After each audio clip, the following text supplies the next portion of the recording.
Well, I do have another part of the question. What you were talking about, what's your question? The first part?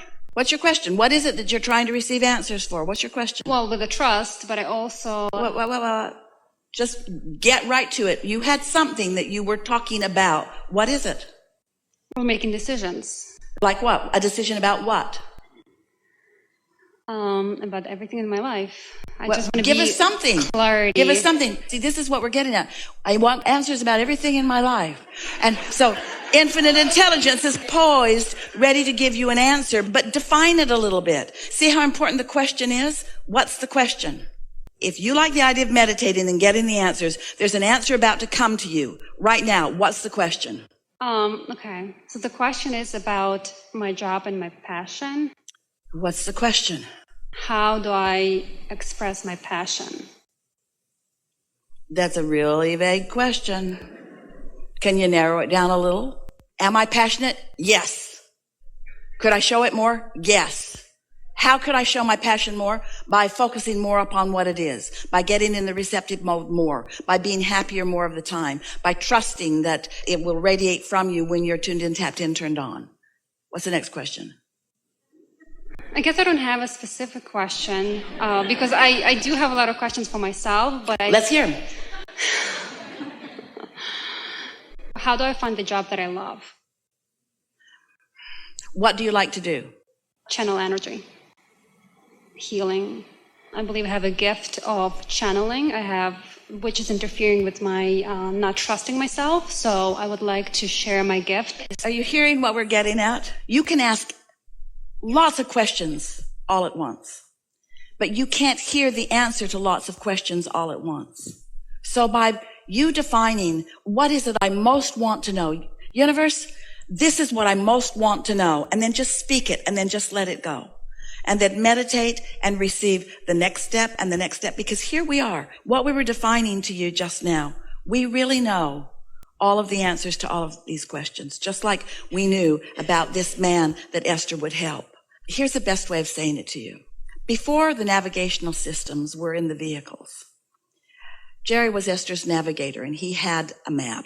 And Esther was the driver, and she would do what he would tell her to do. So she would say, okay, tell me everything that's going to happen. And he would tell her the whole route. Well, we're going to follow this road around, and we're going to get on Interstate 5, and we're going to head north on Interstate 5, and then we're going to go about 23 miles, and we're going to take exit number 58. And then Esther would say, wait. And he'd say, there's no point in me telling you everything. You're not going to remember it all. How about if I just tell you that we're going to get on the freeway and head north? Well, it wasn't quite as satisfying to Esther as she wanted it to be, but it really was a better way of going about it, because she was not going to hold all of those different turns in her mind. You see what we're getting at? And you're not going to hold them all in your mind either. And so your inner being is giving you turn-by-turn guidance based upon what you're doing vibrationally in the moment and what's happening in your vicinity relative to the things that you want. So as we play with you here, there is a vagueness in your questions that needs to be sharpened. You need to define what it is that you're wanting. And that's how you get clearer and clearer and clearer about what you're wanting. We know for sure that Esther sat to meditate, and what her intention was just to focus on her breathing. And when her mind wandered, to just let it go and focus back on her breathing. Esther wasn't planning on connecting with infinite intelligence. She certainly wasn't planning on spending her life getting on airplanes and flying around to see people like you to do this. In fact, if we had said to Esther in that first sitting, we are very glad that you have finally found us, because there's important work for you to do. And you will be spending the rest of your life experience flying around on airplanes and standing on stages and letting people talk to someone who is not really you. We are certain that Esther would have made certain that that didn't happen. She would have stopped meditating. She would have stopped listening. In other words, because that was more information than she was ready to hear. She said to Jerry, don't you ever tell anyone that this is happening to me. She said to him, promise me that you'll just talk to Abraham, but that you won't mention it to anyone else, because I don't want people to think that I'm weird. And Jerry said, I promise. Well, he did not keep his word, because He was with someone that he knew would appreciate it, and he opened his mouth, and then this, and then this, and then this. But you see what we're getting at? The evolution of what comes to you is about the evolution of your own desires. And the evolution of your own desires is about the life that you're living. And so these answers are fluid, and they're coming in response to who you are. And there's not one path that will please you always. So it really is a turn-by-turn thing. What's the best thing for me to do today? And so when we say to you, the answer to your question is meditate so that you can hear the stream of answers, and you say, well, I'm already doing that, then we say, well, then we want you to listen in a different way. Don't listen for all the answers to come at once. You can't comprehend that. Don't ask for all the answers for all of your life. Just ask for the best answer for today. And when you're really doing that well, the impulse is so strong that you must play with your music system. And somehow you'll know by the power of that feeling within you that this is your life's work here and now. Now, your mind might say, what? It's my life's work to play with my music system? Oh, there must be more for me. Isn't there something about world peace in there somewhere, or something more meaningful? This is it right now. Finding my desires first, I guess, will help me. Well, the thing that we want you to hear is you have defined your desires, and they have redefined themselves and redefined themselves and redefined themselves. So your work is to get into that place where you can receive an answer. We think that we're giving you the best answer that you ever could receive, all of you right here and now, that the answer to the path of least resistance is not what you think it's going to be, but it is always what you're ready to hear. And what you're ready to hear is enough. It's got to be enough because it's what you're ready to hear. So the answer to you is utilize meditation in a more effective way. Utilize meditation to get into the receptive mode, not as the means where all the information will flow right there in that moment, just as the means to lead you to the next step, and follow it blissfully without asking it to give you more than it will give you, more than you're ready to hear. Okay, because I feel that I have general desires as anybody else. Everybody wants to be happy, live an easy life, do what they love, and I guess live an exciting and fun life. Yes. So my desires are broad in a way, but I don't know exactly what it is that I want to do that will make my life easy, exciting, and passionate and fun. So because right now I feel like my life is So very what you're saying is, plain. I don't feel that my question is specific enough that I want to live happily ever after. Now, so listen to the analogy that we gave you earlier. Esther's deep desire is to be in a position where she can be of value to someone. And I can relate. I want to be of value too. And that's a pretty vague and general intention, isn't it? So she meditated, and the answer to that question was, wouldn't you like to figure this music system out? That was the answer to that question. And the answer was so strong that she didn't question it. She didn't say, oh, this is a waste of this morning. It was like an interest that was so strong because she was in a state of such alignment with us that our interest dominated everything in her experience in that moment. And she had to understand that system. More important, she had to find rap. More important, she had to stay with it long enough that it got into her vibration. And then that was the end of that answer.